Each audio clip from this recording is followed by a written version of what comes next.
Ezra 7వ అధ్యాయము 1-28 వచనములు. ఈ సంగతులు జరిగిన పిమ్మట పారసిక దేశపు రాజైన అర్తహషస్త యొక్క ఏలుబడిలో ఎజ్రా బబులోను దేశము నుండి యెరూషలేము పట్టణమునకు వచ్చెను. ఇతడు శెరాయా కుమారుడై యుండెను.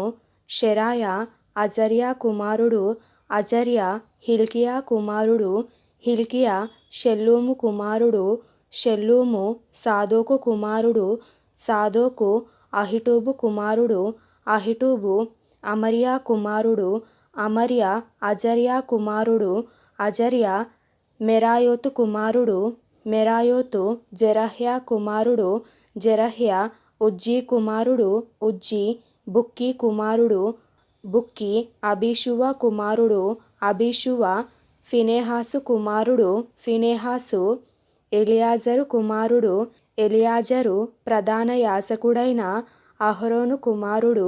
ఈ ఎజ్రా ఇశ్రాయేలీయుల దేవుడైన యెహోవా అనుగ్రహించిన మోషే యొక్క ధర్మశాస్త్రమందు ప్రవీణత గల శాస్త్రి మరియు అతని దేవుడైన యెహోవా హస్తము అతనికి తోడుగా ఉన్నందున అతడు ఏ మనవి చేసినను రాజు అనుగ్రహించెను. మరియు రాజైన అర్తహషస్త ఏలుబడియందు 7వ సంవత్సరమున ఇశ్రాయేలీయులు కొందరును, యాజకులు కొందరును, లేవీయులును, గాయకులును, ద్వారపాలకులును, నెతీనీయులును బయలుదేరి యెరూషలేము పట్టణమునకు వచ్చిరి. రాజు ఏలుబడియందు 7వ సంవత్సరము 5వ మాసమున ఎజ్రా యెరూషలేమునకు వచ్చెను. మొదటి నెల మొదటి దినమందు అతడు బబులోను దేశము నుండి బయలుదేరి తన దేవుని కరుణాహస్తము తనకు తోడుగానున్నందున 5వ నెల మొదటి దినమున యెరూషలేమునకు చేరెను. ఎజ్రా యెహోవా ధర్మశాస్త్రమును పరిశోధించి దాని చొప్పున నడుచుకొనుటకును, ఇశ్రాయేలీయులకు దాని కట్టడలను విధులను నేర్పుటకును దృఢ నిశ్చయము చేసుకొనెను. యెహోవా ఆజ్ఞల వాక్యములయందును ఆయన ఇశ్రాయేలీయులకు విధించిన కట్టడలయందును శాస్త్రియు యాజకుడునైన ఎజ్రాకు రాజైన అర్తహషస్త ఇచ్చిన తాకీదు నకలు. రాజైన అర్తహషస్త ఆకాశమందలి దేవుని ధర్మశాస్త్రమందు శాస్త్రియు యాజకుడునైన ఎజ్రాకు క్షేమము మొదలగు మాటలు వ్రాసి ఇలాగు సెలవిచ్చెను. చేతనున్న నీ దేవుని ధర్మశాస్త్రమును బట్టి యూదాను గూర్చియు యెరూషలేమును గూర్చియు విమర్శ చేయుటకు నీవు రాజు చేతను అతని 7 మంత్రుల చేతను పంపబడితివి గనుక మేము చేసిన నిర్ణయమేమనగా, మా రాజ్యమందుండు ఇశ్రాయేలీయులలోను వారి యాజకులలోను లేవీయులలోను యెరూషలేము పట్టణమునకు వెళ్ళుటకు మనఃపూర్వకముగా ఇష్టపడు వారెవరో వారందరూ నీతో కూడా వెళ్ళవచ్చును. మరియు యెరూషలేములో నివాసము గల ఇశ్రాయేలీయుల దేవునికి రాజును అతని యొక్క మంత్రులును స్వేచ్ఛగా అర్పించిన వెండి బంగారములను నీవు తీసుకొని పోవలెను. మరియు బబులోను ప్రదేశమందంతటా నీకు దొరకు వెండి బంగారముల ఎంతయును జనులును యాజకులును యెరూషలేములోనున్న తమ దేవుని మందిరమునకు స్వేచ్ఛగా అర్పించు వస్తువులను నీవు తీసుకొని పోవలెను. తడవు చెయ్యక నీవు ఆ ద్రవ్యము చేత ఎడ్లను, పొట్టేళ్లను, గొర్రె పిల్లలను, వాటితో కూడా ఉండవలసిన భోజనార్పణములను, పానార్పణములను కొని యెరూషలేమందుండు మీ దేవుని మందిరపు బలిపీఠము మీద వాటిని అర్పించుము. మిగిలిన వెండి బంగారములతో మీ దేవుని చిత్తానుసారముగా నీకును నీ వారికిని యుక్తమని తోచిన దానిని చేయవచ్చును.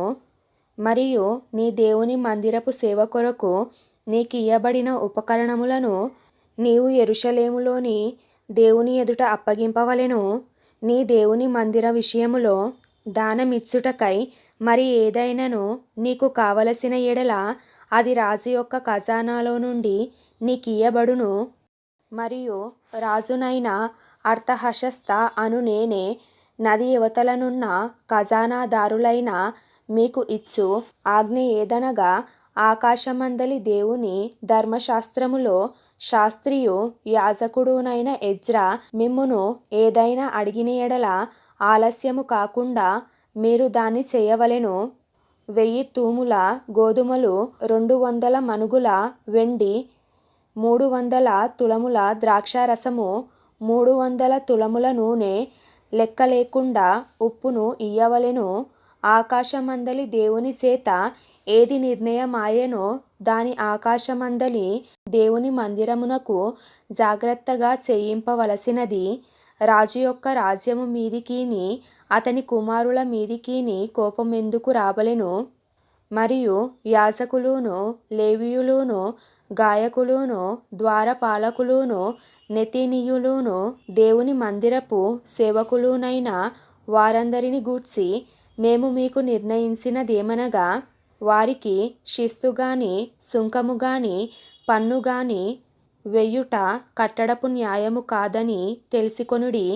మరియు ఎజ్రా, నది అవతలనున్న జనులకు తీర్పు తీర్చుటకై నీ దేవుడు నీకు దయచేసిన జ్ఞానము చొప్పున నీవు నీ దేవుని యొక్క ధర్మశాస్త్ర విధులను తెలిసికొనిన వారిలో కొందరిని అధికారులుగాను న్యాయాధిపతులుగాను ఉంచవలెను. ఆ ధర్మశాస్త్ర విషయములో తెలియని వారెవరో వారికి నేర్పవలెను. నీ దేవుని ధర్మశాస్త్రము గాని రాజు యొక్క చట్టము గాని గైకొనని వాడెవ్వడో త్వరగా విచారణ చేసి మరణశిక్ష అయినను, స్వదేశ త్యాగమైనను, ఆస్తి జప్తి అయినను, ఖైదునైనను వానికి విధింపవలెను. యెరూషలేములో నుండు యెహోవా మందిరమును అలంకరించుటకు రాజునకు బుద్ధి పుట్టించినందునను, రాజును అతని మంత్రులును రాజు యొక్క మహాధిపతులును నాకు దయ అనుగ్రహింపచేసినందునను మన పితరుల దేవుడైన యెహోవాకు స్తోత్రము కలుగునుగాక.